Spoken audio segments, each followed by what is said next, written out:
Good evening, everybody. Good afternoon, good morning, good night, good wherever you're listening from. Welcome to another episode of Midnight's Edge After Dark.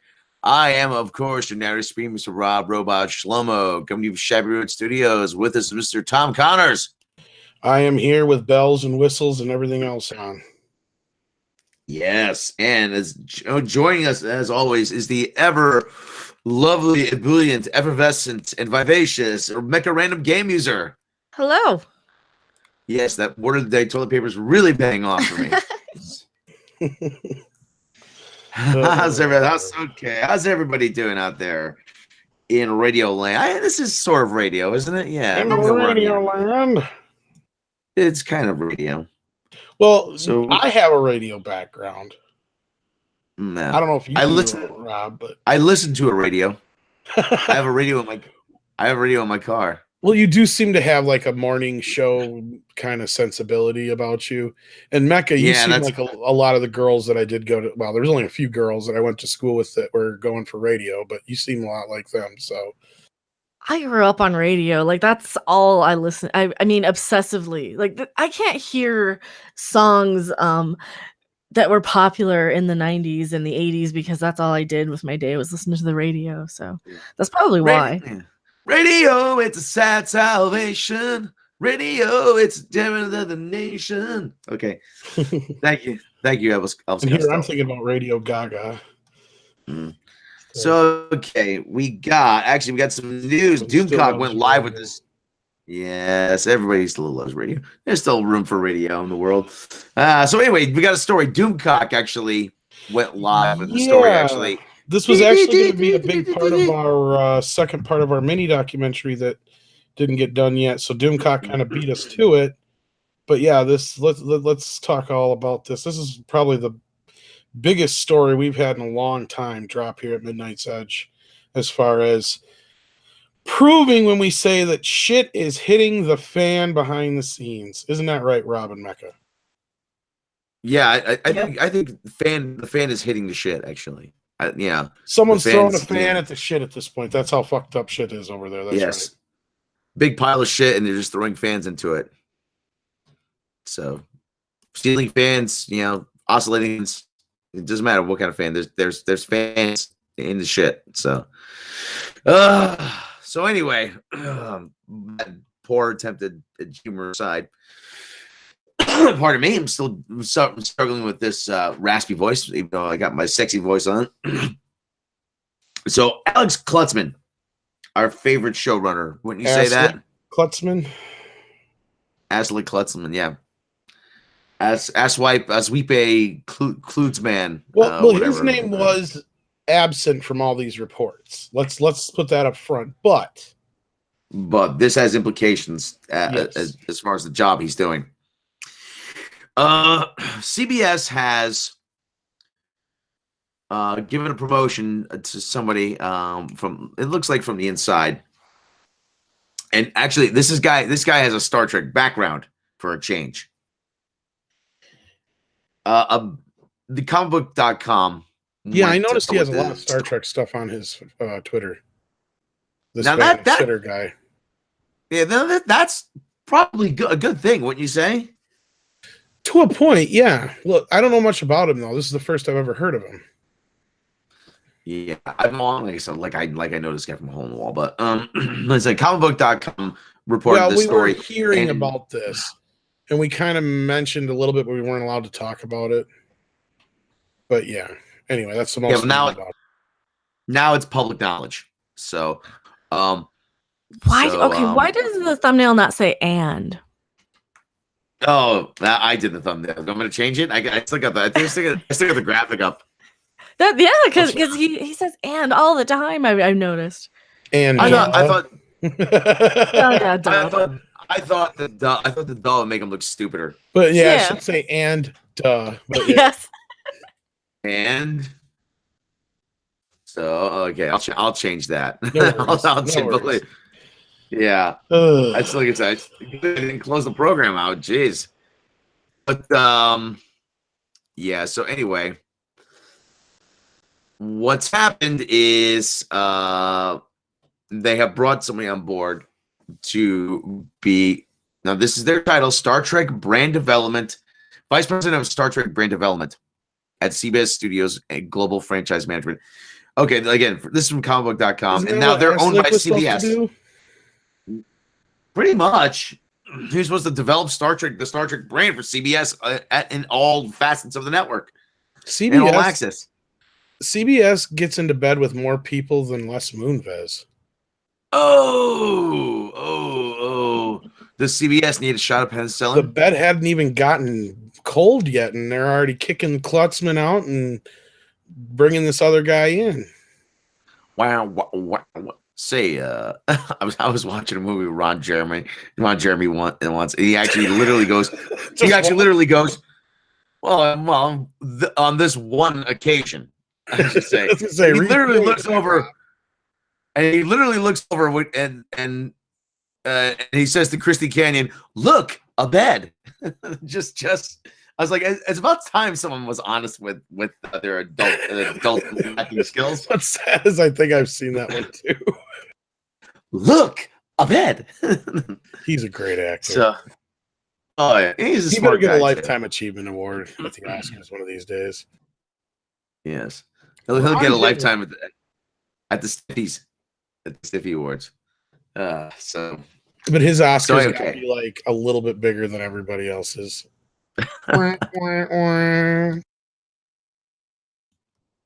So anyway, let's get on with this story. Again, okay, CBS has promoted John Van Citters to the position of Vice President, Star Trek Brand Development at CBS Studios Global Franchise Management. According to Van Citters' LinkedIn profile, because we always want to go to LinkedIn for our news, his position entails, quote, primarily working on content development and new brand initiatives ranging from original fiction to gaming to online content and live events. Creative liaison to writers' rooms and production teams across the Star Trek brand. On Twitter, Van Citters acknowledged that he wouldn't be in the position he's in without friendship, knowledge, and counsel of many other things, of many others along the way. Thanks to everyone in the Trek family. Thanks to everyone in the Trek family are due, and hopefully, it doesn't make a whole lot of sense the way he wrote that, and hopefully paid daily. Okay, well, that's just awkwardly worded. Van Citters has been Vice President of Product Development for CBS Consumer Products since 2006, and he was the Product Development Manager at Viacom Consumer Products since 1998. Before that, his development with the Star Trek franchise dates back to at least 2003, when Decipher published the Starfleet Operation Manual supplement that he helped develop on behalf of Paramount Pictures for the Star Trek role-playing game. In his position as Vice President of Product Development before. Oh, well, not that kind of role-playing game. Never mind. Okay. I was position. Yes. In his position as Vice President of Product Development, Van Citters attended many Star Trek and other related conventions to promote Star Trek-related merchandise and products.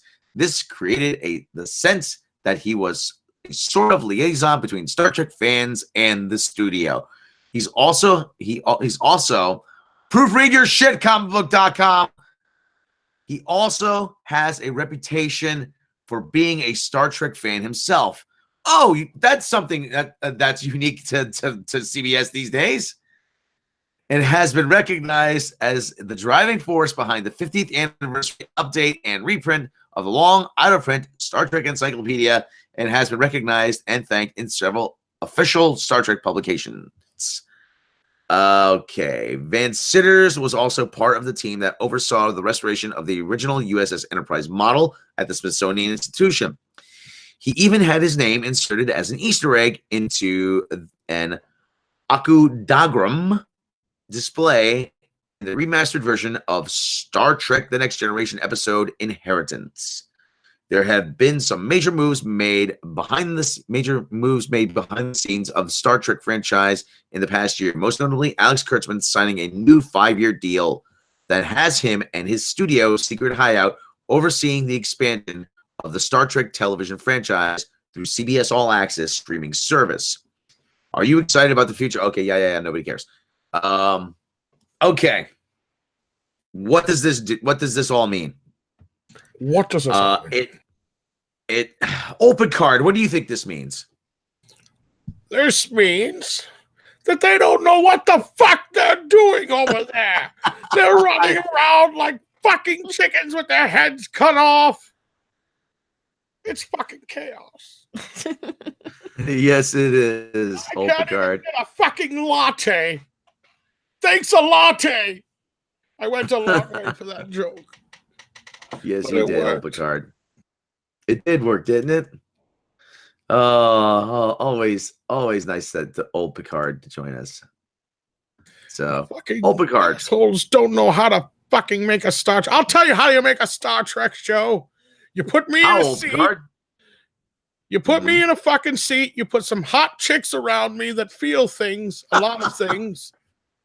A guy with a weird thing on his face and a wharf. And you've got a Star Trek.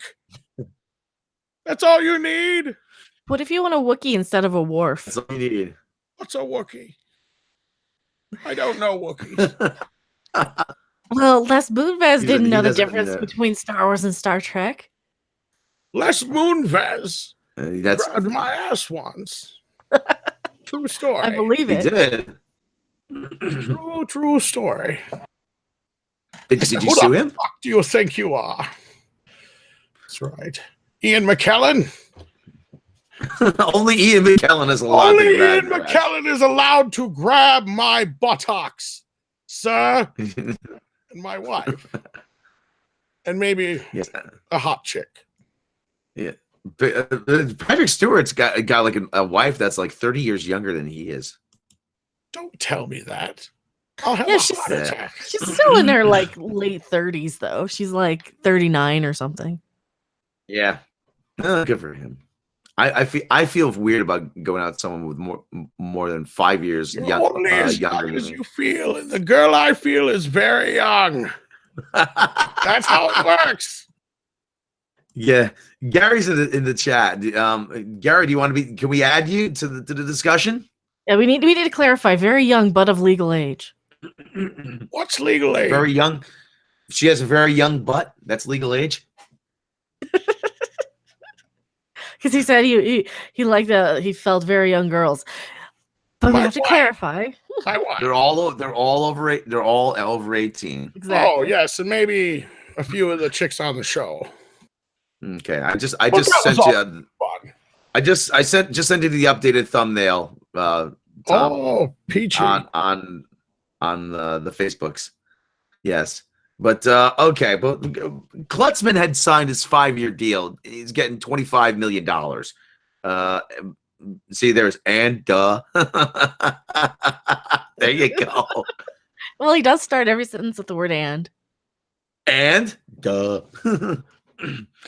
But so anyway, this says to me they finally want to bring in somebody who knows something about Star Trek and actually likes Star Trek.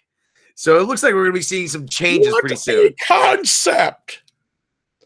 You know, I had this thing once. It was called a doohickey.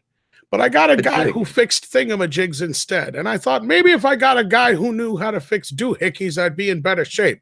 Well, there you fucking go. Get a guy who knows Star Trek and you get Star Treks. Yes, it's true, isn't it? What? I mean, but yeah, it only makes sense because, like I said, are you going to hire a guy who spent a lifetime in managing baseball to coach hockey? I mean, Yeah. it's yeah. Not everybody is Emilio Estevez and the Mighty Ducks where they have a past with hockey. You know, what are you thinking? You're just going to pick this random person who used to work on the Gilmore Girls and be like, just out of the blue, oh, by the way, I love Star Trek. Well, they're a writer. They can write anything, right? Nah, maybe not. Apparently, we've been proven wrong on that one, Exactly. haven't we? Yes. But the whole thing, like, okay, but okay, writing for the Gilmore Girls doesn't preclude you No. from writing Star Trek. However, you know, like, and I always say that people have to get their start somewhere. Didn't Joss Whedon used to write for Roseanne? Oh yeah, he's written all kinds of different shit. Same Yeah. thing with a lot of the, and we've talked about that. It's okay if you build your career up to it, and start out say, oh yeah, I'm a sci-fi comic book geek, but I know I got to start somewhere. That's a little different, and work your way up into it and start working on some other sci-fi shows that are around it and are similar, as opposed to just going from Gilmore Girls and then jumping into a multi-million-dollar series like Star Trek, and Yeah.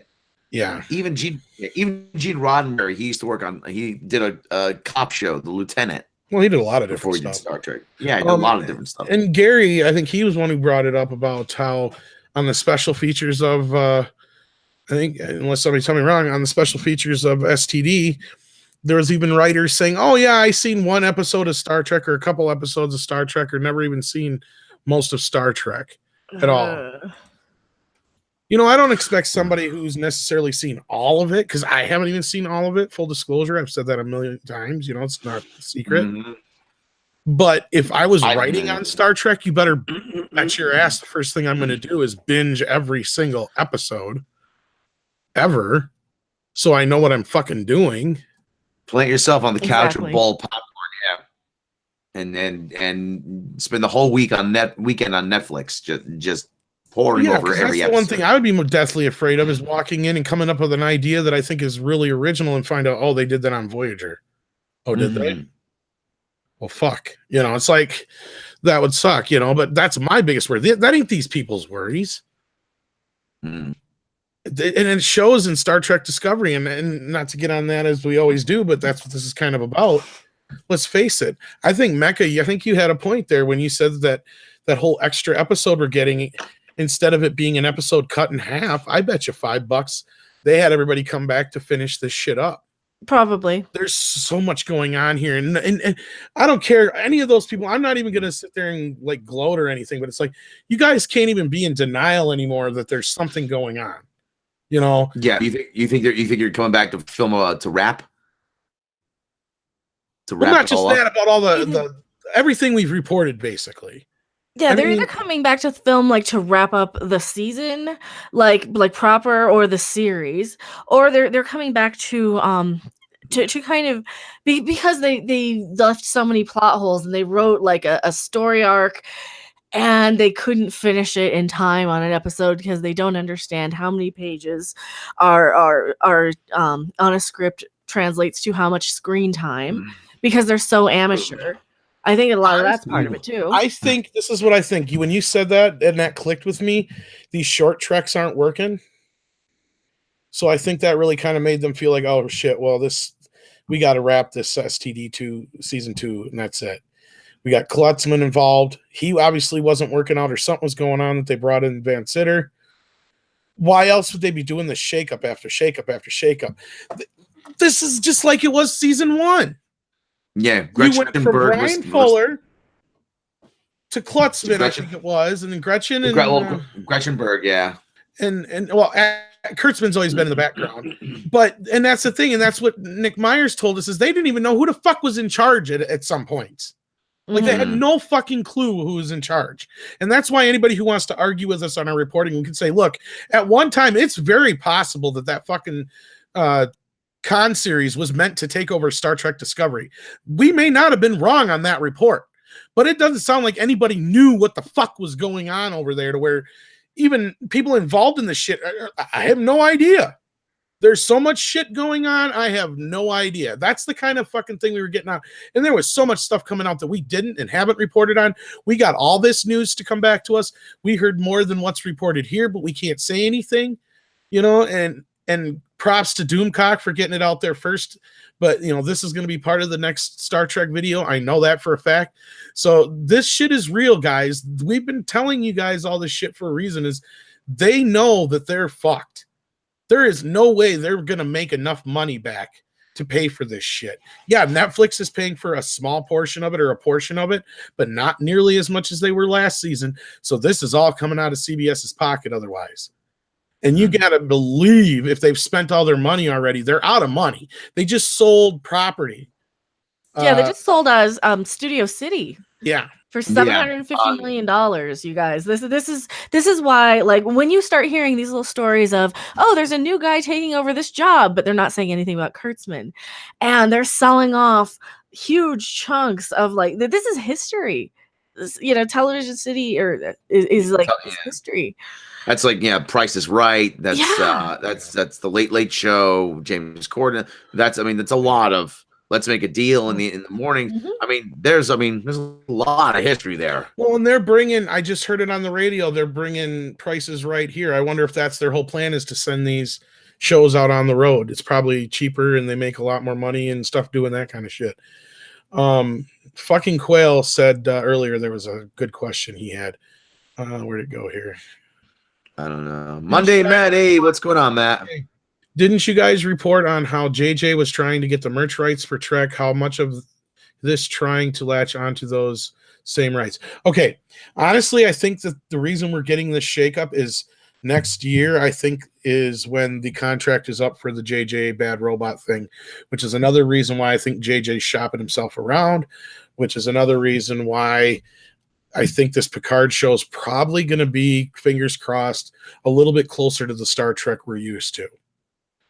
I think Klutzman kind of gave that idea when we kind of talked about this the other day, but if you read the whole thing and listen to what he's saying, it sounds like it's what we were saying before, is it's going to kind of be an amalgam between the Discovery world and the original world. But if that's what they're going to do, and they have the rights to do whatever they want with Picard, and they can stay in Prime, and they don't, they're going to lose all the fans, period. You're going to lose so many, well, not all of them, but a lot of them. That's a big deal. Yeah, Matt says, I know you guys know because I auditioned for A Minute to Win It there back in 2010, and I used to live about a mile away. What's he from? What? Oh, do you know what? Oh, Studio City. Yeah. He says it's mostly three camera sitcoms, game shows, and 3 camera sitcoms, and 3 camera sitcoms are almost dead in many respects, as are game shows. Well, it's still though. CBS Television, they do Wheel of Fortune. Actually, that gets syndicated to a lot of stations all over the country too. But like I said, the Late Late Show with James Corden is actually produced. I think it's produced out. Wheel of Fortune, they do. Too. Yeah. At the end, it's got the CBS Television Productions. But it's produced. It's produced by CBS Television Productions, but it's distributed by Sony Entertainment Television. Right, I thought that was one of Yeah. All right. Well, I don't know if Sony's farming it out to them now, or what the deal with that is. But at the same time, though,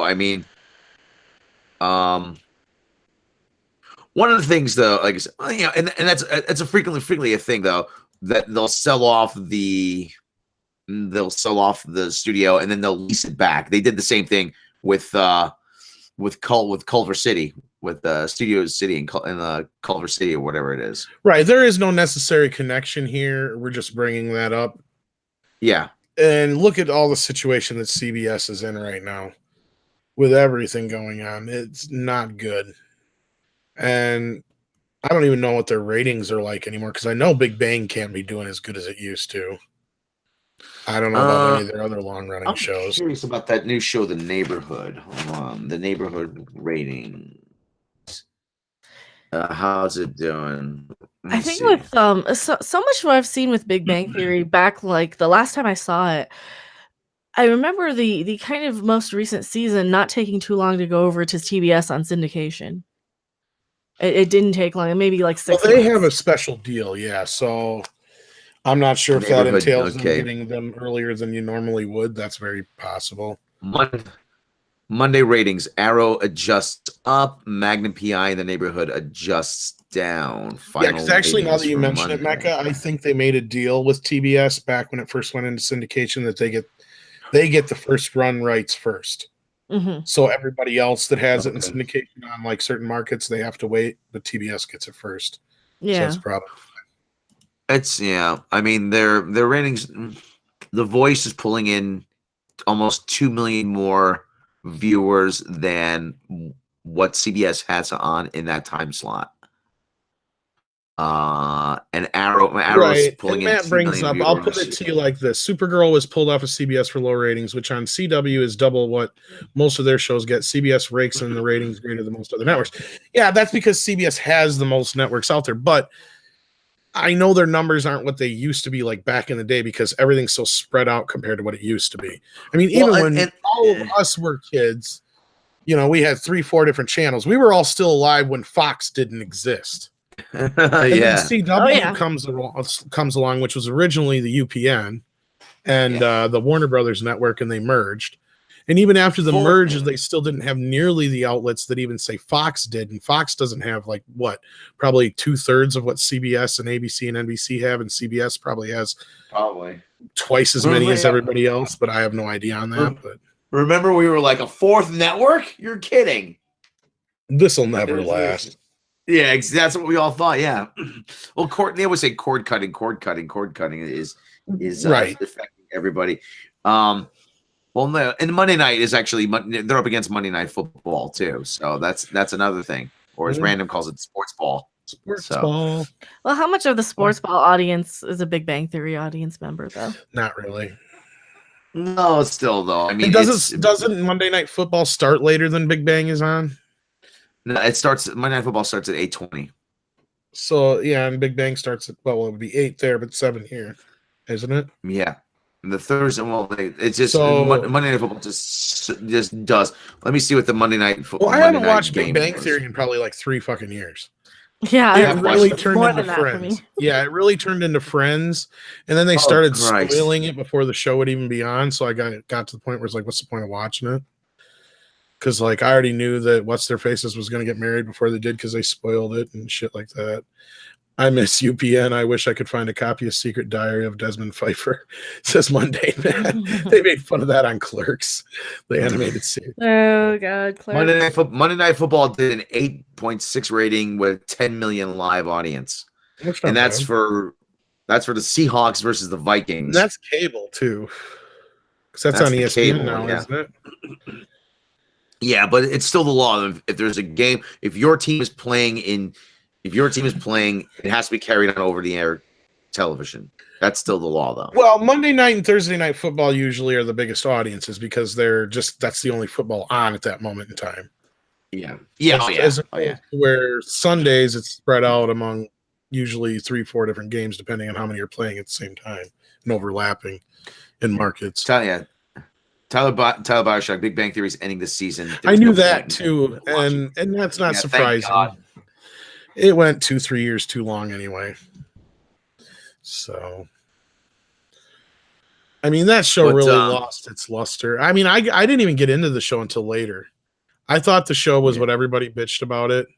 Like it was just like wannabe nerds pandering, and it's not to non-nerds basically, which it is in a lot of ways. In the beginning, it was pretty clever. It was clever in the very beginning. The episode that turned me on, though, was where they were going to see Raiders of the Lost Ark in the theater because it had added 30 seconds of extra footage. Yeah. And since Sheldon couldn't see it, he's like, nobody's going to see it, so he stole the print. That was interesting. See, that was the first episode I saw, so I was like sold there, and I went back to the beginning, and I was like, okay. But I have not seen the show Monday, Matt, but I'm well aware of it. Which show? Desmond Pfeiffer. Okay, this is the first time hearing of it. And it was set during the Civil War. No, I didn't. Is that the one with Josh Radnor? I don't remember. I'd have to look that up. Josh Radnor, as I call him, Ted Mosby. Ted Mosby. But it was like it was really tongue in cheek because it had a lot to do with slavery and shit. So. Okay, yeah. I don't think it's the same one I'm talking about. I think it only lasted a couple episodes, if that. So yeah. Okay, but Civil War show sold. Well, what this is saying though is this is saying to us that CBS don't have jack shit, and they're finally realizing how important Star Trek is. I think. Yeah, even if they don't put it on the network proper, I mean, still it could if it's on the. It's on the CW. It really kind of belongs on the CW. It makes sense. A Star Trek series is tailor-made for the CW in 2018, 2019. So I mean, but the whole thing is now you are they see, I think they've seen the writing on the wall. They need somebody who actually not only knows something about Star Trek, but somebody who likes Star Trek. That's part of it, that's the big takeaway from this. And they act so much like they don't even like Star Trek the way they treat it. I kind of have the suspicion that they're trying to appeal to the audience of Star Trek fan that hates Star Trek. Like, for example, like I tend to use the word millennial, but I know it's not all people in their 20s or early 30s. But it's this sort of type of audience who says, "Oh no, TOS, the mini skirts were sexist, and Kirk was a womanizer, and we hate TOS." And that's kind of like the viewer that they want and are attracting.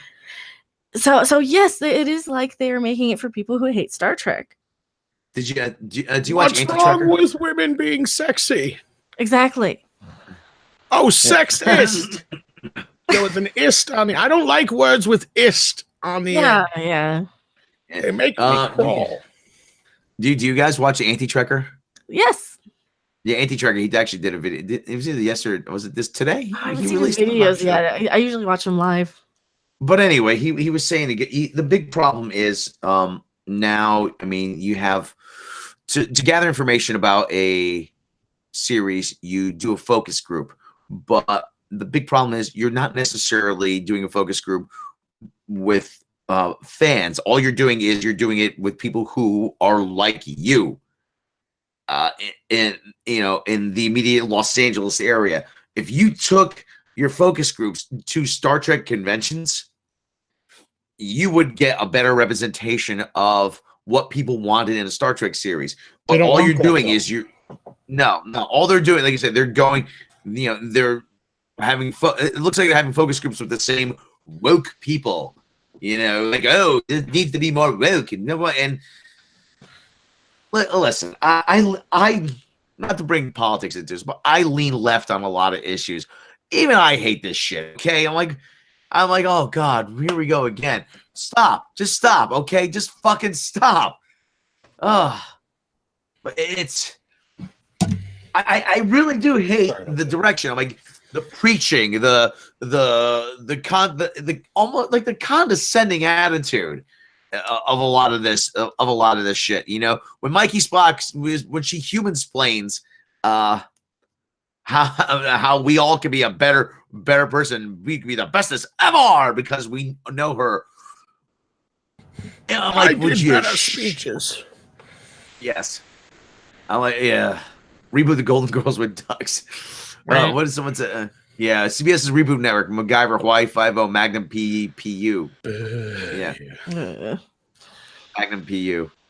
Am I right? Yeah. Reboot the Golden Girls with ducks. Yeah. Well, no, but Simon Pegg said it himself. They were hoping they were going to get an audience that wasn't there already. They don't know why Star Trek isn't a $1 billion franchise.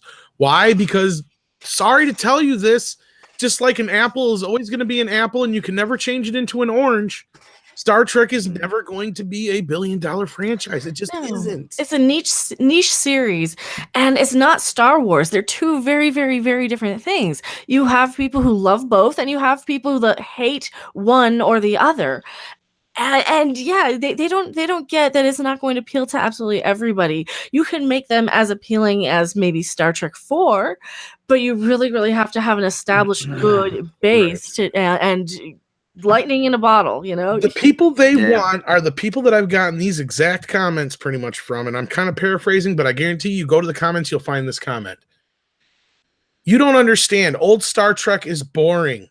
Audiences wouldn't like it nowadays. And they go on and on about all the reasons why Star Trek TOS is boring and looks like shit, and the Next Generation is boring and all this other crap. And it's like, then you don't want Star Trek. You want something else. Yeah. You want Star Wars. Yeah. Sorry to tell you, Star Trek has been Star Trek in every incarnation, even at its worst, for the last 50-some fucking years until now. Even the JJ Treks are closer to Star Trek than this shit. Because at least in JJ Trek, there's a little hint of hope. A lot of it's lens flare. I figured that out. But there's a little hint of hope. And at the same time, at least there's the essence of the characters there. The essence of the idea is there. Yeah, it's not nearly what most Trek fans would consider Trek, but I think the first one at least wasn't as big of a train wreck as everybody thought it was going to be. So they were okay with it. Then Into Darkness happened. And they were like, what the fuck? And then, Beyond was a little bit of a makeup for that. But at that point, I think everybody had enough. You know what I mean? And I think that should have been the moment where Paramount realized, okay, wait a minute. We got to go back to square one. And therein lied the problem. And therein lies where we have been reporting this whole time from, and goes back to the JJ thing that we really didn't talk about, which I'm going to get back to here now, is the whole rights issue. And what JJ was upset about was they were still selling old Trek merchandise at the same time they were selling new Trek merchandise. And guess what? New Trek merchandise wasn't selling. So that pissed JJ off. He's like, why are we competing with ourselves? Can we not sell any of the old Trek shit? And CBS is like, that makes us like $20 million a year. Are you fucking insane? Well, right there should tell you the audience that you think is there for Star Trek isn't there. Yeah, 20 million is a lot of money. But when it comes to one of these franchises, it's not. Well, if compared to Star Wars and Marvel and what they're wanting and hoping for out of this. A 50-year-old franchise bringing in $20 million a year on merchandise alone. That's great. Oh, Don't yeah. get me wrong.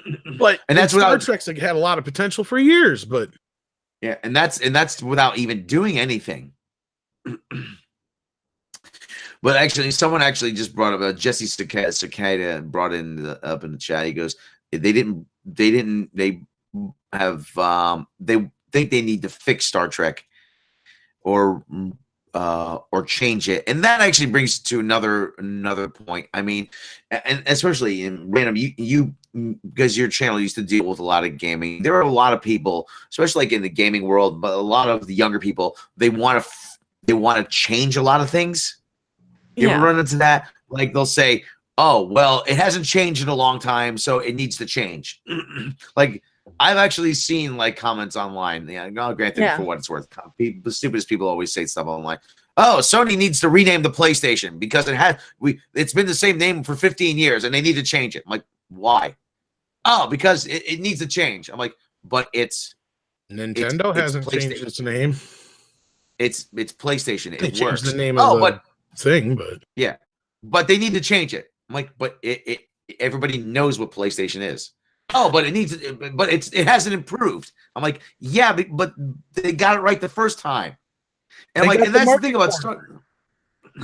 Yeah, and like, oh, they need to change this. And I keep telling people, well, if you get it right the first time, why do you don't need to change it?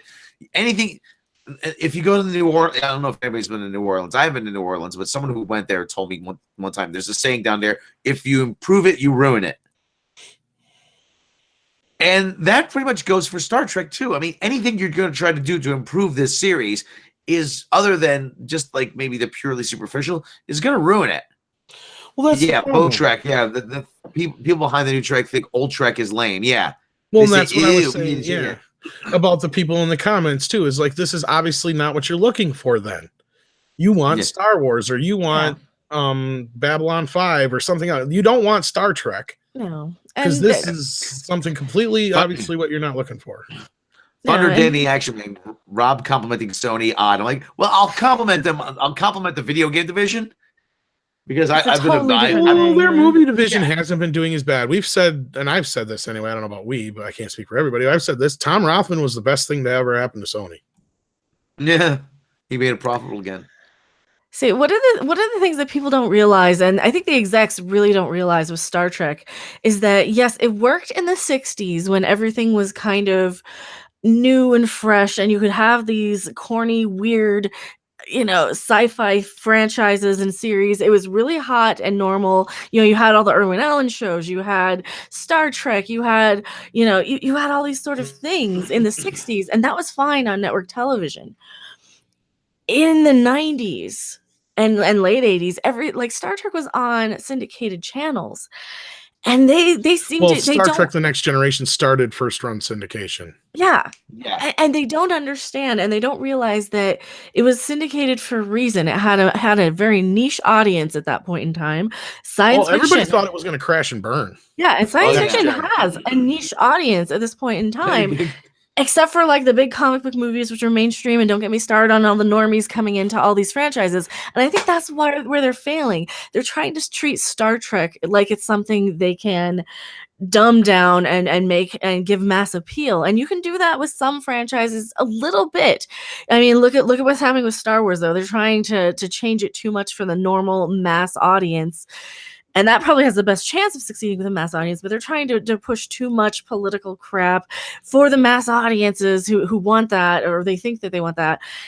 And it works better there. But Star Trek doesn't, because Star Trek is such a niche thing, especially now, especially with like the 80s and 90s geek generation who are now in our 30s, 40s, even 50s. It's a very specific thing for a very specific type of fan. Well, to quote Thanos in this instance, you could ask CBS what it costs them to gain all these new fans. And the answer is everything, because it's costing you all the old fans, and you've got a lot to prove with Picard. There's a lot of people who are going to give you guys a chance with that one, and if you fuck that up, you're gonna that's gonna be like the start of Fan War 3, whatever you want to call it. It's just gonna be hell to pay. Do you think this guy's being brought in just in time to help with the Picard series? Probably. They're writing it right now. That's their baby right now. You don't. Oh, seriously though, think about it though. You've got Patrick friggin' Stewart. Okay, this is not some little insignificant series. I don't care if it's a limited series or not. Every Star Trek fan's gonna watch this shit, and every Star Trek fan's gonna judge it. And to bring it back to the whole focus group, why don't they ask fans in focus groups? Because they don't want to hear them nitpick. They don't want to sit there, because they know Star Trek fans. The nacelles were a lot bigger in the episode 36B when the Romulans attacked, and they'll tell you exactly what you did wrong in the way that you don't want to hear it as far as they think. No, fans are not that bad. Yeah, there's some nerdy Star Trek fans, don't get me wrong, but most fans will accept some change and certain cosmetic changes as long as you don't go fucking overboard. Why do you think we were so accepting of Next Generation? Yeah, there was a lot of stuff that changed. Klingons didn't look the same, and here and there they came up with some backward ways of explaining some of those changes. But for the most part, it pretty much still stayed true to the heart of what Star Trek was. And every series after Next Gen used Next Gen as its basis. And then going back to what we said before about people not even realizing it was going to be a hit. Patrick Stewart signed on for like a 5-year contract and didn't think nothing of it because he thought it was going to be done in a year. He was actually like pissed off or upset or freaked out that they had to come back because he didn't expect this thing to go on. He thought it was just going to be a thing. He'd make a quick check and he'd get to go back to doing Shakespeare and shit. You know what I mean? It was like, and then he embraced it later on, but did I lose you guys? Now I agree. They just have some nerdy fans. I'm reading the chat here. Shogun Order says some nerdy fans. Yeah. I've been calling on. We talked about The Last Jedi a little bit. I've been calling The Last Jedi on Twitter the least Jedi. Right, and Tyler brings up a good point. The Klingons didn't change behavior, and they didn't change their looks that much. But Worf's parents weren't eaten by a rival group. That's a good point. Yeah. Walk two. So, speaking of speaking of shit that's changing, actually, we're going through another all different Marvel apparently. All new Marvel. They're retconning. I don't know if do we want to talk about this again? Sure, I don't give a shit. Let's change up. Let me just make a note here. 44. So yeah, you were telling me about this the other day, Rob. Yeah, Marvel is gonna reboot button. Oh, again, yeah. They don't fucking learn. They really don't. They says, how did the Fantastic Four get their powers? Find out. How did Spider-Man get their find out? I'm like, leave well enough alone, please. Why do you gotta do this to why do you got for Let me pull up the story. But okay, comic fans have said they're tired of the gimmicky events. They're tired of the stupid shit. They're tired of the retcon. They're tired of new characters. They're, quote unquote, just the same, the traditional characters being reskinned with just a different coat of paint. They want good stories.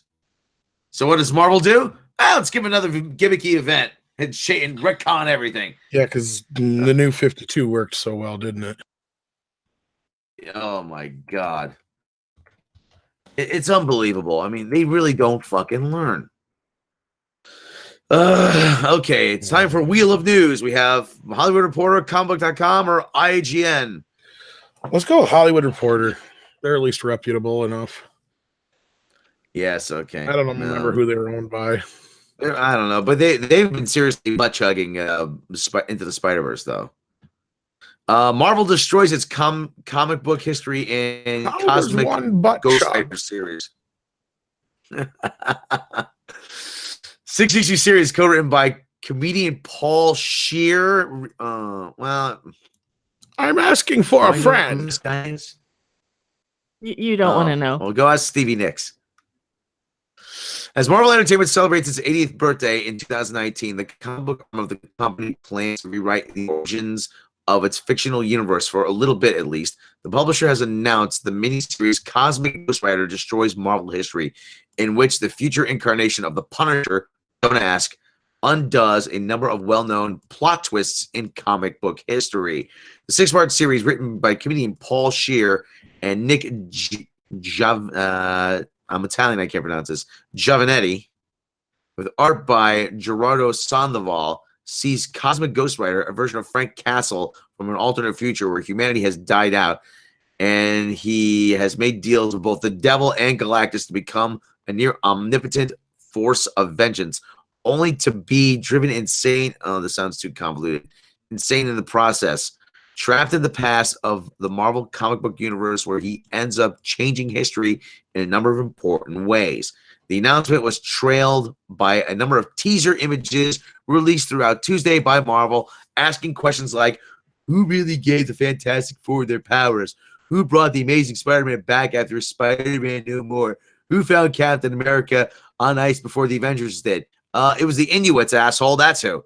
Who saved Jean Grey from the Dark Phoenix? Nobody. She committed suicide. Whether these will be the only events featured in the series is unknown. Cosmic Ghost Rider Destroys Marvel History, the second series centering around fan favorite character following the issue 5-issue Cosmic Ghost Rider, which ended November, launches March 6th. Nobody cares. For fuck's sake. For fuck's sake. It's getting worse. They don't know what they're doing. It's just getting fucking worse. People say they want good stories, and this is what you do. They keep doubling down on stupid. I don't understand what is going on. What the fuck is going on over there in the Marvel office? I mean, do they? It's like they don't make like money. Do they not like money? Is that where we're at now? People don't like money anymore. Because I'll take it. Picard, do you like money? I like money a lot. Why do you think I'm doing this show? It's not for my fucking health. Well, the actors are fine. You can't blame the actors for taking a part, but it's like the higher ups, man. They're what did they get out of it? Hold on. Dan Renton says, I have a question. Why is Star Trek Online allowed to create original stories in the Prime universe? Well, it's because it's probably because it's CBS Interactive. Yeah. Here's the thing. People try to say that, this doesn't make sense, that doesn't make sense. This only affects things to do with the TV series. How do I say that? Okay. Any TOS character that's involved in a JJ movie, they have to ask permission for. CBS does. Okay. Uh-huh. The reason you would think, okay, so why can't they make Star Trek Discovery Prime? They're CBS. They could, but they can't because of that Bad Robot deal. In that Bad Robot deal that was made for Star Trek 09 and on, they cannot make any TV series at CBS. So they had to make a deal, and this, of course, is reportedly, and makes sense. They had to make a deal with Bad Robot to make Star Trek Discovery, hence the 25% difference. Yeah, and like Gary from Nerdrotic said, everything that Alex Kurtzman said indicates that Bad Robot's involved. He said CBS wanted to make Star Trek Discovery STD more cinematic, so we brought in everybody from the movies. Who is everybody from the movies? Bad Robot. Well, and here's the other thing people have said. Well, Bad Robot's not anywhere on the credits anywhere. Okay, I understand that. When we did our first video on the subject, Bad Robot was listed. Then all of a sudden they disappeared. If you use the Wayback Machine, you can find it. What was in its place? Secret Hideout. Who runs Secret Hideout? Aslick Klutzman. See the connection here? Yes, technically, Secret Hideout is a separate entity from Bad Robot, but I believe Klutzman would be second in command over at Bad Robot. Am I wrong? I don't think you are. And like he said, they brought in everybody from the movies, and everybody from the movies is Bad Robot. And it looks a lot more in line with the JJ movies. Mm-hmm. And in the latest report from Klutzman, he basically kind of said in so many words, and I said this earlier in the show, but it's true because he said it, I guess. We'll have to see how bad it is, though, is that this is going to be like a balance between old Trek and Star Trek Discovery Trek. So he's kind of basically not only admitting that there's a difference, but admitting to what we've been saying all this time was that they were going to use Picard to bridge the two. Squash everything together. Yuck. And they think the fans won't notice that. They think the people won't say, oh, well, yes, but this is now completely different and fuck you. We demand like you all be flung into Ethan's trebuchet or something. Because like, seriously, we don't want Discovery with Picard. I mean, it's so not even the same universe. It's not funny. I know they can insist it's the same universe all they want, but it's not. We know it's not. It can't be. Yeah, where's a tardigrade when you need one? Trebuchet.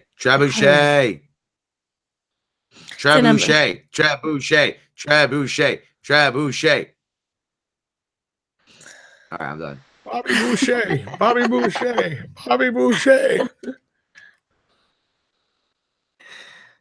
Who's Bobby Boucher? I don't fucking know. Bobby Boucher. That's it. He's the fucking water boy. Yes, Bobby Boucher. I thought that's what you were saying. I give up. You're just waiting for me to fucking die. Mama said.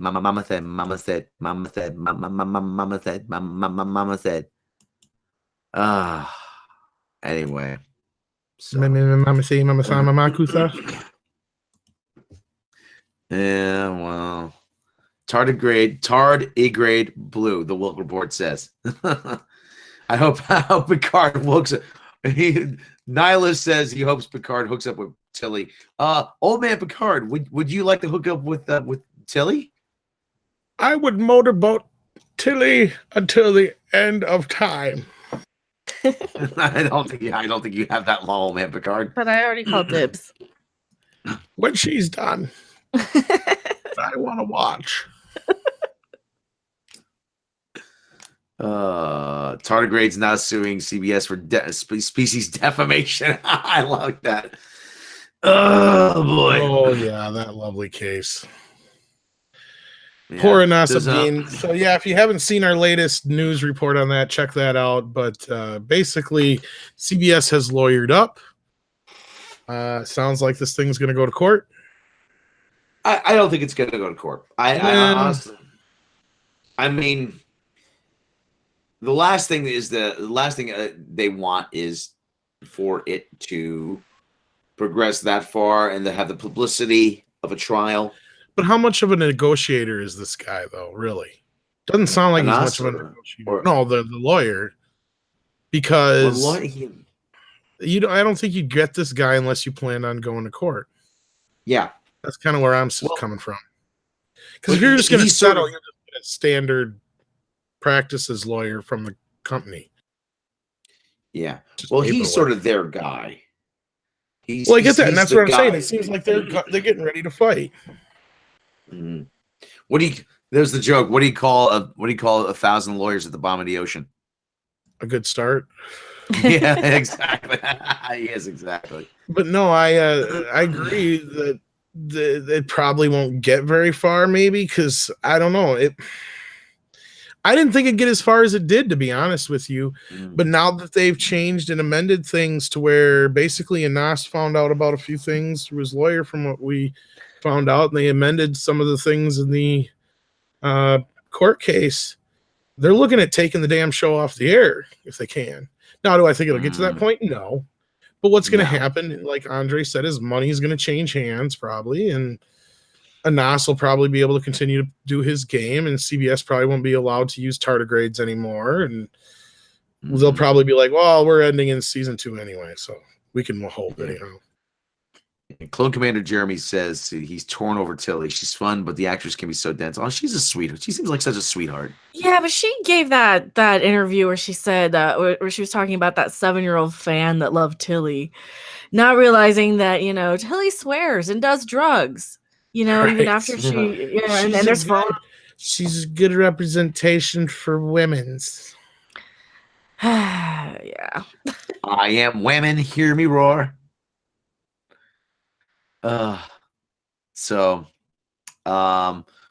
Actually, the hold on, there was something else that broke my heart. No, you broke my heart, Rob. You broke my heart. You broke my heart. You broke my heart. I know it was you. You broke my heart, Fredo. It was you, Fredo. But apparently, Kylo Ren's new helmet leaked. Well, then he needs to get it fixed. I was gonna say, don't try and sail in the ocean in it then. Yeah, right. Yeah, don't worry. Don't. I'm pretty sure I have one. There's a hole somewhere in this mask. I'm not getting proper suction. I have some advice though for. I have some advice for Adam Driver. Go swimming and go underwater, and when you're underwater, take a deep breath. No. Adam Driver's actually not a bad actor. I don't blame him or any of the other actors for the movie per se. It's just maybe the chick that plays Rose Tico. I don't know, but well, that's not her fault. They picked her. But, rumors leak. Let me see. It's a couple. Yeah, let's get this helmet. What's going on? Yeah, it's on. There's a couple stills. All I bet she gives great helmet. Who, Rose Tico or Adam Driver? Yeah, both. Let me see. Actually, it's. I hate you, but I find you oddly attractive. That's because Jewish princesses are attracted to power and money, and I have both. Aren't we all attracted to power and money, though? Yeah, we are. Lord Helmet, what? I told you to knock. I didn't see you playing with your dolls again, sir. Showing up. It was on the Facebook group. You lost it.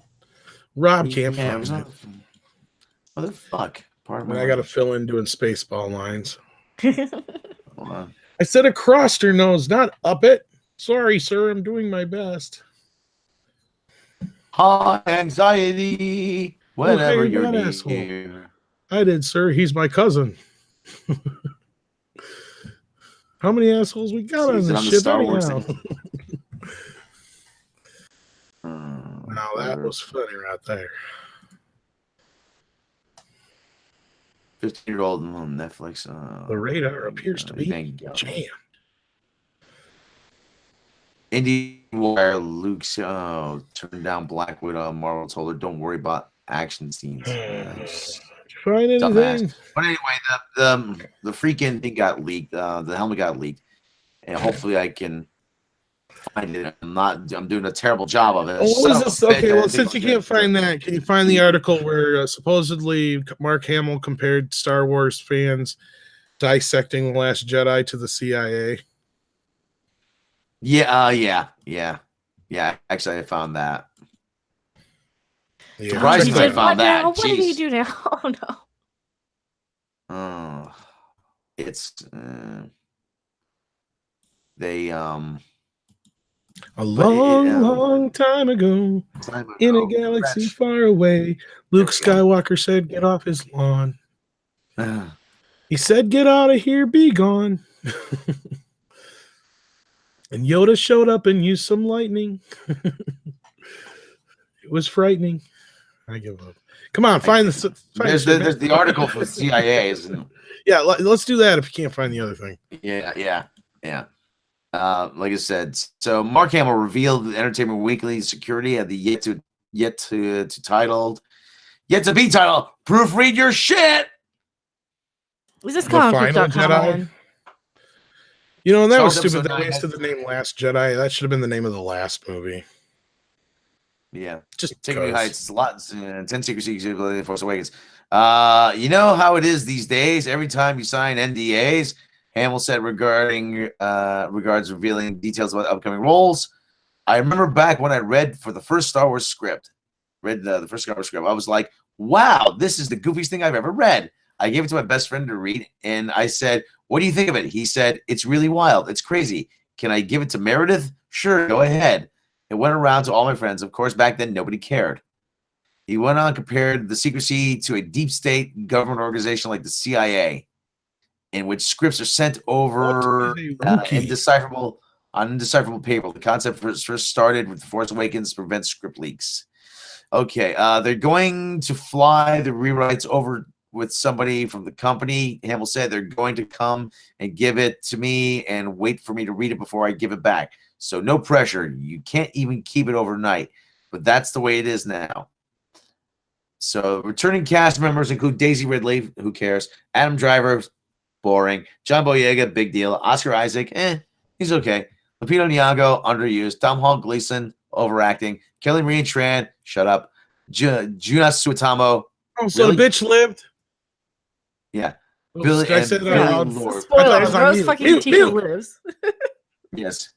Joining the cast, Naomi Ackie, Doctor Who, Richard E. Grant from Logan, Dominic Moynihan, Lord of the Rings, Matt Smith, Doctor Who, Kerry Russell, The Americans. The Lord of the Rings are in it? What? Kerry Russell from The Americans. And Doctor Who? Yes. Well, Doctor whatever. There. I got lost. Okay. Naomi Ackie from Doctor Who, Richard E. Grant from Logan, Dominic Moynihan, Lord of the Rings, Matt Smith from Doctor Who, Kerry Russell from The Americans. Giggity. We're talking about veteran Star Wars actors: Mark Hamill, Anthony Daniels, Billy D. Williams, who will reprise his roles. Lando Calrissian, role of Leia Organa, once again be played by Carrie Fisher, using previously unreleased footage shot for Star Wars: The Force Awakens. Really? Yeah. I did not know. Oh, for fuck's sake. Yeah, blippity blah. Nobody cares. I hate Star Wars now. So what's I really do. No, get to the part where what Mark Hamill said now, though. How are we like the CIA? I don't get it. Because they don't even let you read. They won't even let you take the documents home. That the scripts. They're like the CIA. Yeah, I thought like somebody. Now. I thought they said the fans. Oh well, we already knew that. That's not even fucking news. Sorry, folks. That was a waste of time. Not even news. Scripts are printed on red paper now, so that you can't photocopy it. Okay. So I thought he said that the fans were like the CIA for dissecting The Last Jedi. That's what somebody told me. I'm gonna do it. See, I gotta learn to look shit up myself. I'm so fucking lazy. No, more of it's I just don't have time. And people tell me shit. It's like, oh, okay. Okay, hold on a second. Let me Kylo Ren helmet leak. I'm gonna pull up the thing here. I'm gonna do a screen share of this, okay? And see the new helmet. It's not porn. I assure you. Okay. Really? I was hoping for porn. Now you see that image right there in the. It kind of looks like Skeletor. You're not popping the image up. You didn't do it right. I didn't. No, I said it says I'm screen sharing. Oh, there you are. There you did. Yeah, You the did. Now one you there. don't. There it goes. It's like coming in and out. It's weird. Okay. There we go. Is it Darth Yeah, Vader? well, it's Kylo Ren's helmet. I know, but wasn't he supposed to be using Darth Vader's helmet? Wasn't that the whole thing? Yeah, well, it's sort of a hybrid of Darth Vader's helmet. I hate hybrids. Get good gas mileage though. Jurassic Park ruined me on hybrids. Yeah, well, So sick of hybrid shit. but the whole thing is, I'm like, really, it's too little, too late. I mean, I don't care anymore. That's kind of where I was coming from. I really don't give a shit. Yeah. Yeah, I'll be honest. All right, I'll stop. I've lost. No, that's fine. I've lost all. I don't even care about the trailer. I know people are asking, well, where's the trailer? Well, of course, the movie don't come out for a year. I'm not going to get a trailer for a while, but I really don't care. Yeah. All right, I stopped screen sharing. Don't care about Star Wars anymore, and it's all because of The Last Jedi and Solo. And Have we finally moved on? I kind of just got to a point where I just couldn't deal with it anymore. Because I think your analogy of like comparing it to an ex is very, very accurate, because you go through all the stages exactly like you do when you go through a breakup, where you don't want to be reminded of it because it'll piss you off. And then you kind of get to the point where you're like, I don't even care. Stop showing me pictures, friends and coworkers. So just stop giving me status updates. I don't even care anymore. I don't want to hear about it. Well, that's what it reminded me of. It's like, okay, the prequels were like, okay, Star Wars, you fell in love with the originals, right? So you love this thing. All of a sudden, you got new movies. Okay, great. You're loving this thing, and then you realize this just isn't working out. So you move on. You realize, okay, it's done. It's over with. It had its time in the sun. Well, then they announced they're doing another one, So it's like, all right. So it's like getting back together with this old love. And the first time, it seems like old times, more than you realize, obviously. And then you go on a second date. Go ahead. Yeah, and sure, the sex is good as you remember, but at the same time, all her annoying habits are coming back that you remember. Yeah, right, you're all older. Just like every time. It seems just like the last time, but every time she leans over and says to you, "Now, why does this guy carry a whip? He was an archaeologist." I mean, just all that stupid shit. Like, and you just look at her like, really? You got to ask. Well, and then The Last Jedi is like your second date. You think everything's great, everything's the way it was, this is going somewhere, and everything goes horribly fucking wrong, and you break it off. You were in love with this person for years on and off. You had this really long, thing for so long, and it just didn't work out. And that's where it came from. It was like, that's how I kind of felt with Star Wars. It was like, I didn't hate it enough for certain people. I didn't like it enough for others. And it's like, It's one fucking movie out of a bunch. And all it did was ruin the movie that went before it, to the point where I don't even want to watch it anymore. If I ever watch Star Wars again anytime soon, anything Star Wars, it'll probably be the specialized editions of the original ones. And that's it. No holiday special. Maybe the holiday special. Because I love B. Arthur. But other than that, I really don't give a fuck. I have the Rebels Blu-rays. I haven't even cracked them open. I have no desire. I have all the Clone Wars, still haven't watched them all. Don't have the desire. I don't have the time, but even if I did, it's not the first thing on my list, obviously. But it amazes me though. We're a year out. We're a year after The Last Jedi, and there's still people that are going to insane lengths to defend this movie. I mean, really. I mean, you will still encounter people on Twitter, even just like talking about. Well, and I get it, because there's still people going to the length. Let's be fair. There's people still going to the lengths that we are to bash it. So of course it's going to have its defenders and as it does its detractors. Well, I can see, because like I said, it's been a year, and actually I really want to do a video for my own channel about that. the fact that it's been a year and I still can't get over the sheer badness of The Last Jedi. But the whole thing is that for me, this is something that I've loved since I was little, since I was 7 years old, and how could I have grown to hate it so much now? I agree with you, because I don't even really have the desire to watch the old films. At least with Star Trek, when people ask me, which one's in worse shape, I'll generally say Star Wars, because Star Trek can be fixed. And I still love, there's plenty of old good Star Trek compared to Star Wars. I can say for a fact there's at least 3.5 good films as far as Rogue One's okay, but not counting the Disney movies anyway. There's 3.5 good movies out there. I'm sorry for you prequel lovers out there. There just isn't enough there to constitute their existence. But the other thing too is, though, there are people who, in order to justify what they love about The Last Jedi, they will diminish the entire series. Well, you have to remember, it's just a movie about space wizards with crazy powers. Well, they do that with Star Trek too, though. They do that so much all the time with Star Trek.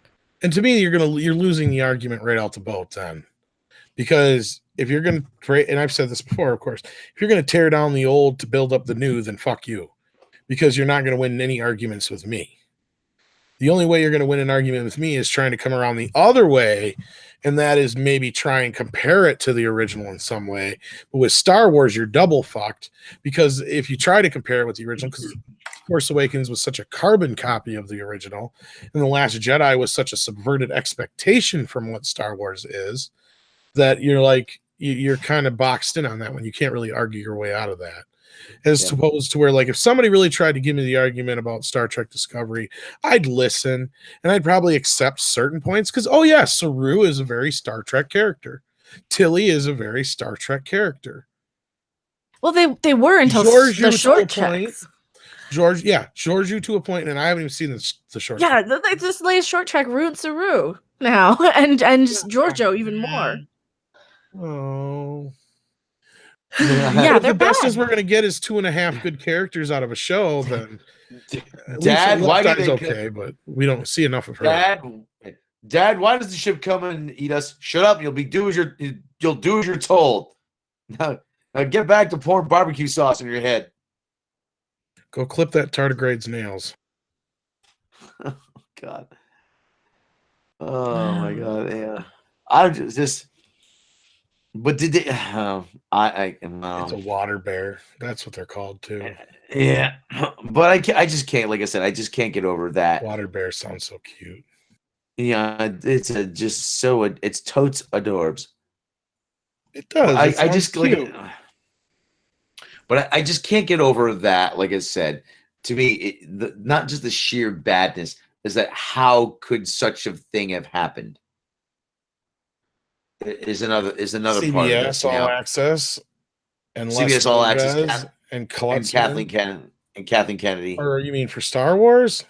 Yeah, well, everything really. I mean, that's the other part of this is why people haven't moved on and why people are still so hard on Star Wars and Star Trek and stuff like that, and Doctor Who now, is they will look at it and they will see all the errors, like a timeline of errors. You ever it's like the Kennedy assassination, all the events that lead up to it, and you just say to yourself, if one thing was done differently, this one thing didn't happen, everything would have turned out differently. And you just dissect it, what went wrong. I'm like, how could this have happened? Rian Johnson wrote the script. Nobody along the way said, this is terrible. Well, Nobody JJ probably asked why they were throwing out his treatment. Yeah. And they probably just said, go fuck yourself, JJ. Honestly, I don't think Kathleen Kennedy went in with any kind of, nefarious plans to destroy Star Wars. No. I don't. But I think she doesn't like it though. From everything. That's possible. But I think she got in over her head is what happened. That too. She definitely wants to make she definitely wants more female representation, and she said it. And that was one of the steps where she went wrong. Yeah. And not that there's anything wrong with that, but that's because there's already been plenty of female representation in Star Wars already. Granted, maybe not as much as the male representation to a point, but if you're going to overdo it and force it down the fans' throats, you're going to get the reaction you got. Mm-hmm. When your primary base is male and they already feel like they're being attacked on every other front. You took this away from them too. You know, it's like, I get it to a point. It's like, okay, yes, boys have been the dominant whatever in every franchise. Okay, I get that. And yes, I get it that women are fans too, but they don't, because they think they have to change it to get women on board. It's like, you idiots. Women already were on board. They liked it the way it was. They didn't have a problem, or they would have said so. Yeah, they don't realize that they're pissing off all the old female fans by discrediting our opinion by saying, "Oh, only white men have a problem with Star Wars." Well, yeah. What about women and women of color and men of color? You know, what about all these other people who are out there who also disagree with this, the way the movies are going? They don't see that though, because they only want to spin their little stupid agenda. Like, they're correct. Dynamo says Kathleen Kennedy doesn't know what she's doing to Star Wars. She has no experience in leadership in running Star Wars. It's not so much even Star Wars in general. It's just I don't think she was ready to run an entire company, studio, whatever. And Tyler's right too. You can make a better argument that George Lucas didn't care about what he's doing. That's true. Because let's face it, if you watch the making of the prequels, you can tell George is just making a fucking commercial for ILM. That's all it really is. Mm-hmm. So, but anyway, you were going to say something. Yeah, well, it said, Willie Woodward says, I read this post on Reddit that went through and they posited that JJ loved The Last Jedi script that ruined. Yeah, JJ said that he wishes he could have shot that script. But at the same time, I think he was just towing the line. Right. I think JJ Abrams knew. He's not stupid as much as we like to think he is. But I think that he knew it was going to be a disaster. I really do. Now looking back, I think he knew it was going to be a motherfucking train wreck. I think a lot of people knew. Oh yeah, and I keep saying that's the only reason why Kathleen Kennedy has brought J.J. Abrams in to direct episode 9 is to fix this thing. And I know the first comment that's going to pop up is JJ ain't going to fix nothing. JJ can't fix nothing. No, you guys got to look at it from the point of view of the studio. Yes, we know that there's a lot of animosity towards JJ, but the studio doesn't. And if they do, they don't fucking care. Why? Because his movies make money. Mm-hmm. Uh-huh. That's all they see. They see that he made the highest grossing Star Wars movie. He made the 2 highest grossing Star Trek movies.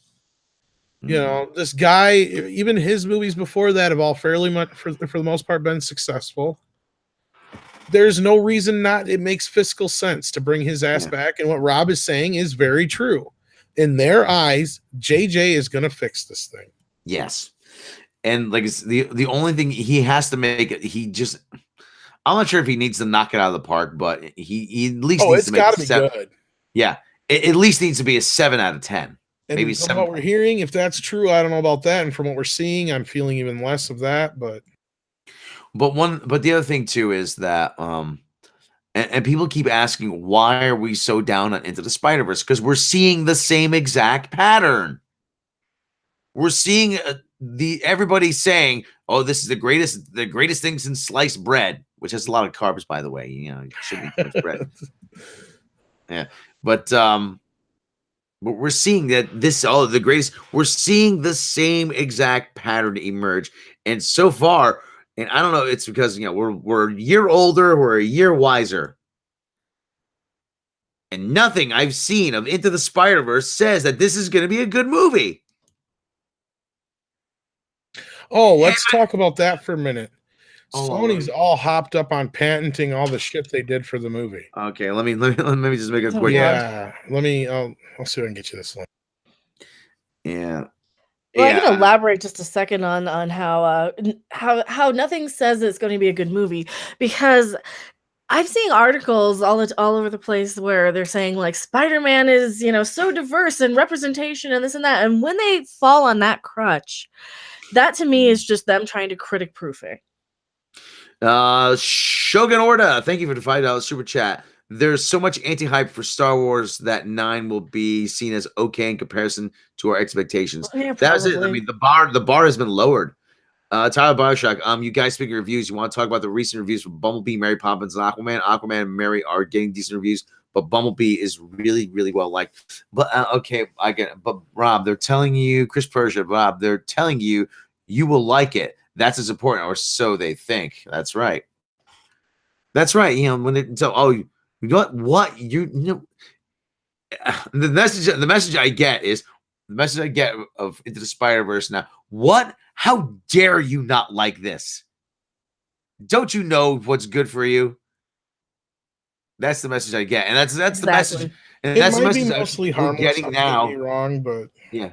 Well, that's the message we're getting with The Last Jedi too.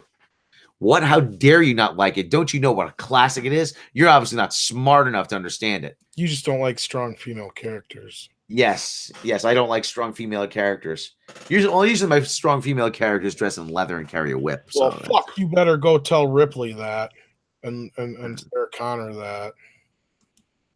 I don't like strong female characters. And Nina Hartley. So I better burn my Xena DVDs then. I better take that poster of Leia down off my wall.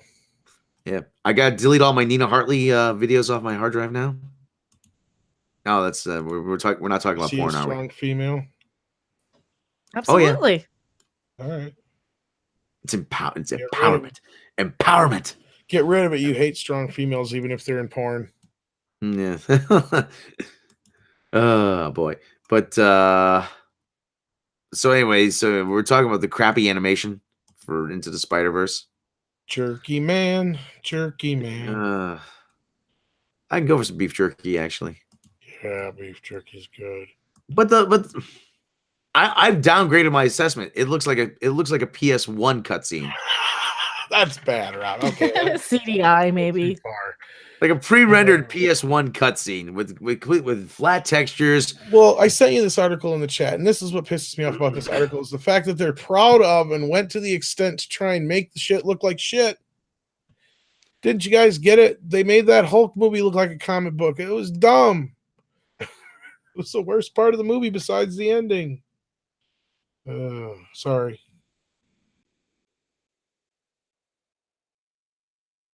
Did you find the article, Rob? Rob? Mecca? Anybody? Bueller? Well, that's one of the things too. I keep hearing like the only complaint people have are, oh yeah, the animation style is a little jerky, and if that's the only thing you're allowed to say about it to complain, I mean, that's fine if that's the only legit complaint you have. But sometimes that's all they're allowed to say when they give negative reviews. If that was it, then I'd be like, all right, that's the worst of it. Fine. But my issue is every damn scene I've seen of it, every trailer I've seen of it, it's all about fucking, the slam bam, quick cut, in your face, newer style animated humor to where it's just, I'm sorry, I hate that shit. Rob, you're on mute. I don't know if you realize that. Looks like he's trying to pull up the article. I did. Okay, there he is. But just look, it just like says douche. I'm such a douche. Yeah. Hey, look, he's like, I'm the douchiest douche that ever. He's not. It's not Miles Morales. It's Miles Massengill. Okay, it's yeah. That's hard on the eyes. That blue and red too. I never really paid that much attention to it. It's just very hard on the eyes. Actually, I left a comment. Miles alone. Let's see. Oh, actually, they didn't. Talking about the background, not the Miles guy. But like I said, look, Rob has a hate on for Miles Morales. So. I do. I never understood the whole thing about Miles Morales. I never did. Like I said, he's the Trevor Noah of the Marvel universe. People tell you how great he is, and but you never know. He'll never be as good as the last guy who had the job. Yeah, he looks more like he dropped a deuce in his pants. Yeah. Oops. Yeah. Oh shit! I just did. Corey Dillon, my buddy, got to see an advanced screening into the Spider-Verse. He said it wasn't that bad. But there's the thing. Not that bad is different than the greatest Spider-Man movie That's ever. the thing. Yeah, everybody is, this is the best Spider-Man movie ever. I've heard that so many times. And so even on our Facebook group, which is fine. People are allowed to think that, but that's a tall fucking order. I'm sorry. Mayu Tentabo, so whatever. I'm not even butchering that. Did you see Trevor Noah did the Daily Show for a week without talking? Well, I think he shouldn't be doing the Daily Show at all without talking. Really, he's that hard up for an extra paycheck. He couldn't take a week off. Really? Well, they probably have to deport him otherwise. Tyler BioShock. They tried to make openly lesbian Xena show, never made it. Yeah. Hate that motherfucker, Trevor Noah. Hate that motherfucker. You ruined something I like, I will hate you forever. Yeah, he's not funny. I don't get him. He's I feel very uncomfortable like the couple times I've seen him, and I wasn't a huge fan of the Jon Stewart Daily Show either, but I love the Daily Show with Jon Stewart. I think for me, I got so turned off by politics around, and I liked the Craig Kilborn Daily Show, so yeah. But so anyway, like I said, here's I like the other puppies. But here's, like I said, this. I thought we were just naming shit we liked. No, lemurs are the better. Lemurs are better than monkeys. Lemur the lemurs alone. All right. Okay. But submitted Sony Inkline software that allows artists to draw the character's surface in a way that is liberated from the underlying geometry, more kin illustration techniques.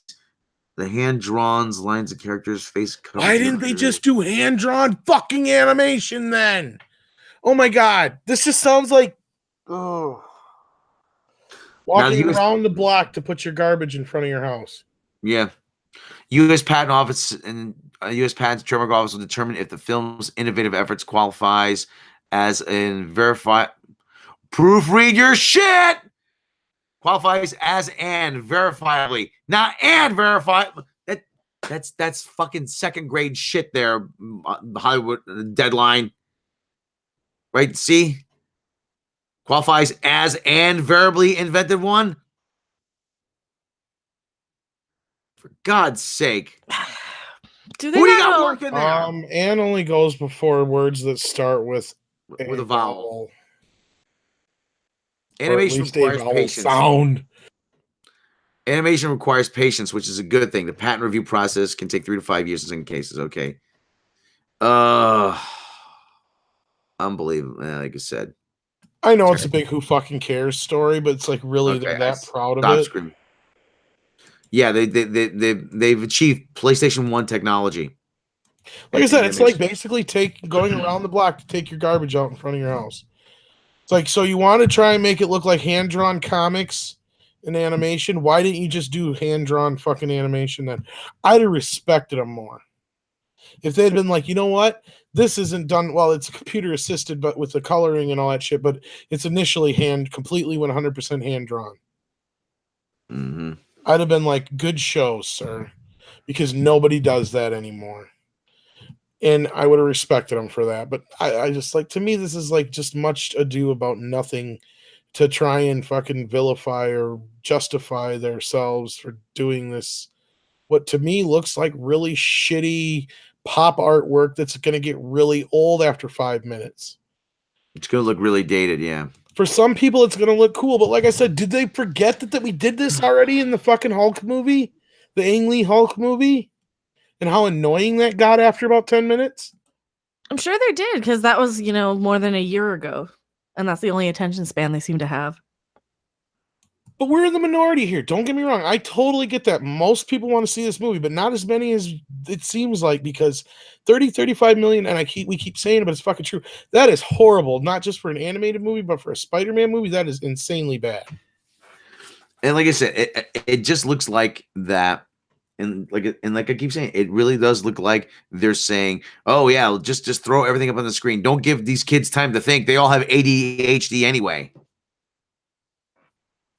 Well, and that's the way the cuts are, and that's what I complain about. Is I'm sick and tired of these animated shows and shit with such quick cuts and smash, bam, slam, loud noise, over the top slapstick humor. Like that's just because, it's just annoying as fuck. It's like everything that Pixar avoids. You know what I mean? Mm-hmm. And classic Disney, and even classic animation for that matter. And then don't get me wrong, I'm not going to sit there and living in the past bullshit. I get it.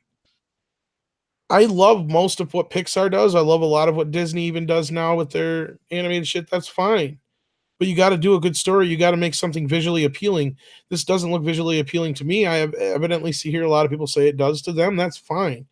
But I don't like the herky jerkiness. It hurts my eyes. And I don't like the design. I don't like the $2.99 Australian donation. He gave us one yesterday, I think it was. Oh, cool. Thank you. Good afternoon from Australia. It's afternoon in Australia. Keep digging. We'll keep digging. Afternoon, yeah. If you have 24 hours to live, go to Australia, then you get an extra day. There you go. That's a good point. Yeah. Oh, I suppose. All right. Well, okay.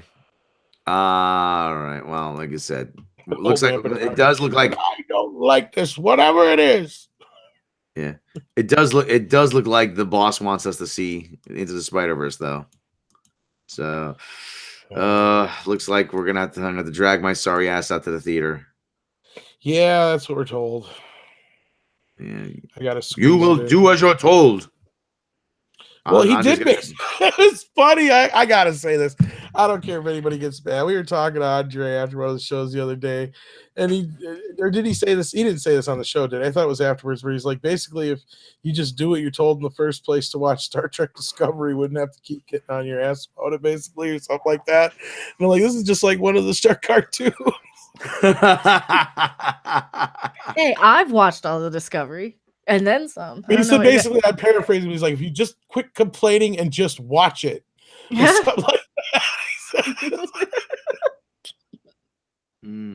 CD Horde says, take a flask, Rob. No, they serve beer now at the theater. But if I drink too much beer, I'm gonna have to get up and pee. Well, I'm in Colorado. Rob, I can buy some edibles beforehand if I have to see if the you got drunk at a Spider-Man screening, they kick your ass out because there's kids there probably. Because you'd be screaming at the screen. You guys. Fuck this Miles Morales bullshit. You turn to a 5-year-old like, you know who Spider-Man is? Peter Parker, and not that fucker. I don't know who that is. You know, you just like, I don't know this fucking douchebag on this. What are you doing? Don't you know who I am? I'm Robot Shlomo, damn it. I'm the voice of Midnight's Edge. No, I will not shoot Shoulder. Mommy, the mean man's scaring me. I just want to watch Spider-Man. That's right. You should be scared. You got to be scared. You fucking bullshit here. Your mom's a fucking whore, okay? Shut up. Can I get your number?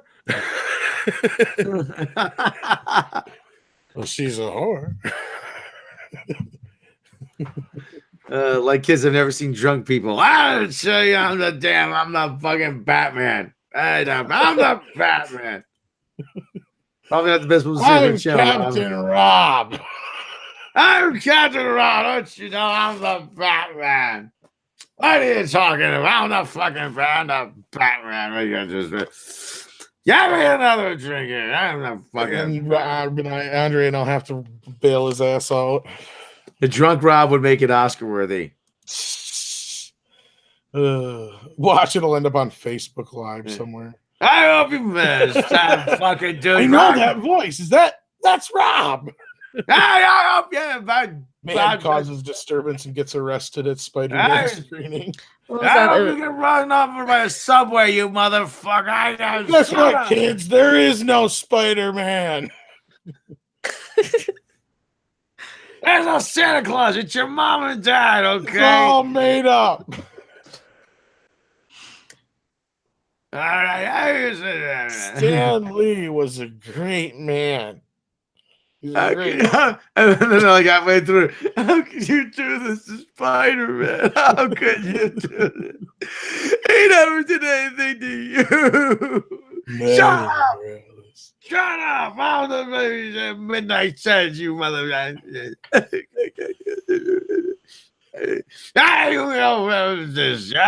wrote a sitcom. You know that? I wrote a sitcom. Man, fuck.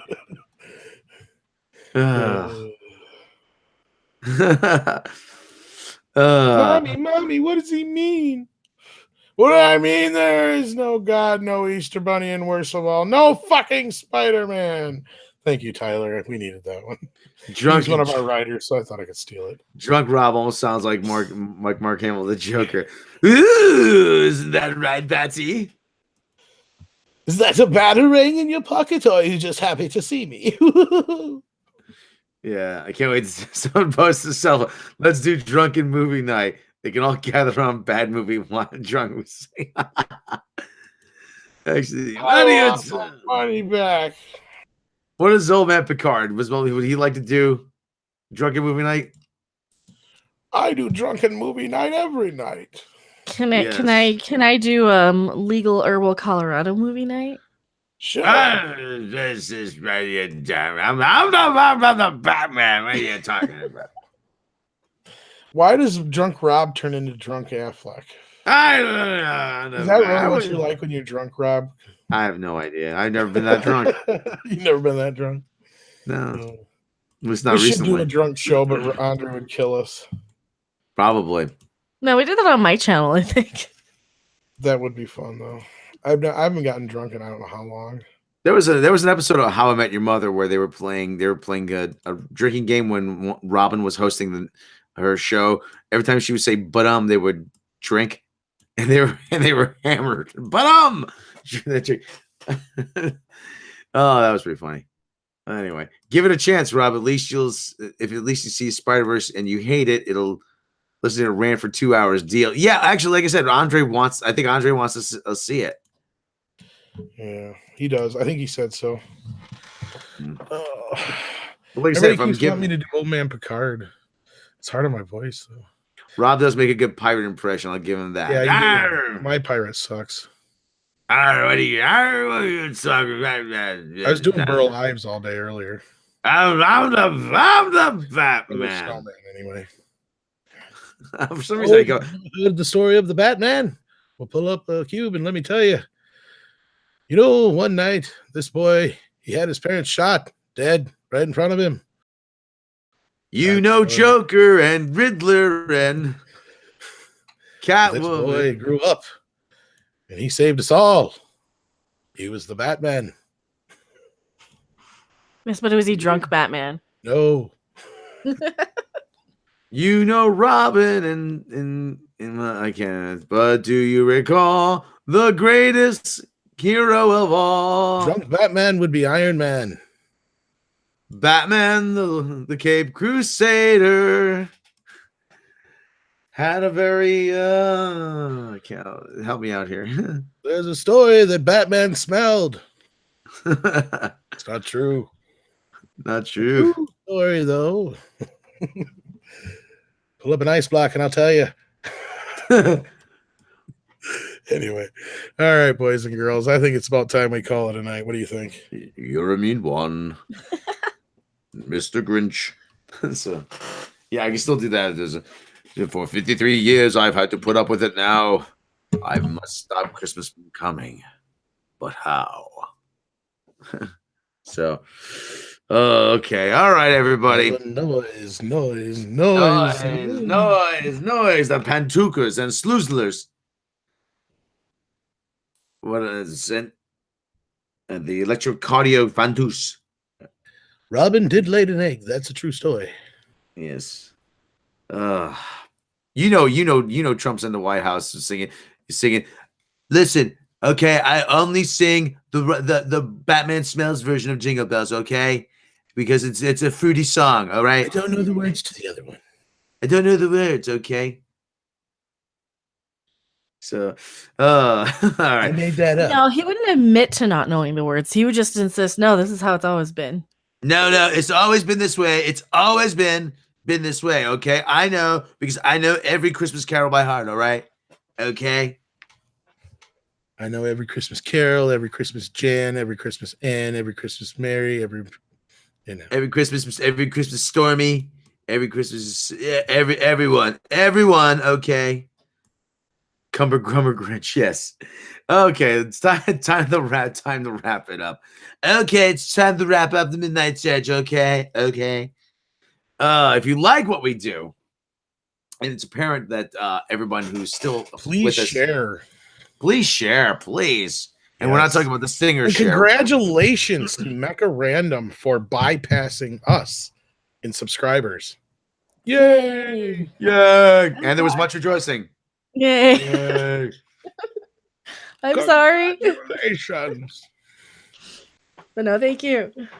Well, just spread a little of those subscribers over here. So. Oh, absolutely. I always try and link the shows over in the community page. If you guys see me on YouTube, on your little cell phones, those little things pop up. So, because I don't know if I get my videos shared out there. Like I see channels with like hundreds of thousands of views on stuff. I'm like, yeah, I don't know. I mean, but I got a really nice shout out today from Diversity in Comics, which was absolutely awesome. What's that? You don't know the story of Mecha Random? We'll pull up an ice block and I'll tell you. I told you I'd shoot, but you didn't believe me. Why didn't you believe me? So silver and gold. Silver and gold. Okay, look, yeah, I love gold. Okay, not the silver. Okay. Silver and gold decorations on every Christmas tree. So, all right. Like I said, you like what we do, hit subscribe, click the like button, share with your friends. Head on over. Heard the story of Midnight's Edge? Pull the night block, I'll tell you. Head on over. Actually, yeah. And Andre will tell you the whole story. Midnight's Edge. Yes, lost episodes, bloopers, outtakes. On one arm, heroin needle in the other. Oh yeah, hit the thumbs up button. We have 127 people here and only 52 thumbs up. So hit the thumbs up or down. I mean, it all counts as interaction. SJW, and you think Rudolph was being mean too, and he's not all PC? Well, fuck you. Because what the channel was little, goddamn hero. Yes, you can support the channel was little. Vietnam, side by side. Oh, you never heard about it? Well, pull up an ice block. I'll tell you. I triple dog dare you. Warm milk for old Picard. Fuck warm milk unless you mix it with some Kahlua. I'll fucking drink White Russian to death. That interacts with your pain medication and your heart medication. That makes it better. What do you think Crusher's for besides crushing? Oh! Anyway, support the channel for little as $1 a month. If you can't, you don't have the means, support us through Patreon. Please click the like button, share with your friends, and hit the main page. Do the same over there because we cannot do this without you. Mecha, tell them about your channel. I complain about stuff a lot, and I rant, and I hate on things, and you know I love a couple of things too, but nobody pays attention to that. Yeah, I have Twitter. I have a Patreon. I accept all forms of donations and payments, and so do we here. So if you guys do, no. Oh yeah, we do for the most part. We don't have the Twitch and all that stuff like you got. But... Oh yeah, I've got Twitch. I do gaming stuff every once in a while too. There's a town I know where the hipsters go called Bedrock. Twitch. The Bedrock Twitch. Heard about it? Pull up an ice block and I'll tell you. There's this man named Fred Flintstone. Meet Fred Flintstone. Hey, Flintstones are a modern Stone Age family. Yabba-dabba-doo! Barney, get your thumb out of my ass. I'm gonna tell you, Bond, I was over your house one time. I was coming around and I saw Betty, and she was undressing. You did, Fred? Yeah, and she just kept going. She gave me an erection. Oh, Fred, that's a bad joke. Joke, isn't it, right, Fred? Yep. Yep. I can't kill. I'll tell you what. That's a terrible joke. That one. You didn't put any effort into that, did you, boy? Okay, so anyway, check out our friends, Anti-Trekker. Check out, and we'll throw a shout out to Diversity in Comics. Check out Mundane Matt. Check out Victor Van Doomcock. Check out Ren Rants. I just realized that Barney Rubble's the next one to probably get Me Too'd. He couldn't keep his hands off of Fred's Pebbles. Check out Overlord DVD. Check out Gary Beegler over at Nerdrotic. Check out JP over at Egotastic Fun Time. Check out Mecha Grown. That's funny. Sorry. check out SC Reviews. Check out who else got good channels. Doomcock. Check out Doomcock again. For the third time. Yes, for the third time. I just read it in the chat. Yes. Professor Geek. Your Fruity Pebbles. Check out Professor Geek. Check out Electric Bastards Entertainment. God damn it, they're a good channel. Like they have like 100 subscribers, but I find them hilarious. They do like stoned movie riffs. I kind of think they're funny. They're called Electric Bastards Entertainment. Check out the Red Shirts. Check out the Red Shirts. Check out them. They do good stuff. We're gonna have them on reels soon at some point. Captain April, Egotastic Fun Time. They're saying yes. Captain April. We're trying to get Clownfish TV. Clownfish TV. Yes, a lot of people. Far too many. A cast of thousands. So anyway, one more time. I'm Mr. Rob Robot Shlomo. I'm a snowman. I'm Mecha Random 42. Getting a link for you guys for Electric Bastard Entertainment. Electric Boogaloo Entertainment. Olachi also. Olachi Queen. She's actually really good too. Pull up an ice block and I'll tell you. Yes, Odin's Movie Blog's another good one too. Thanks everybody for joining us. We'll catch you nenext time. You'll go down in history. Da, da, da, da, da, da, da, da, da, da, da, da.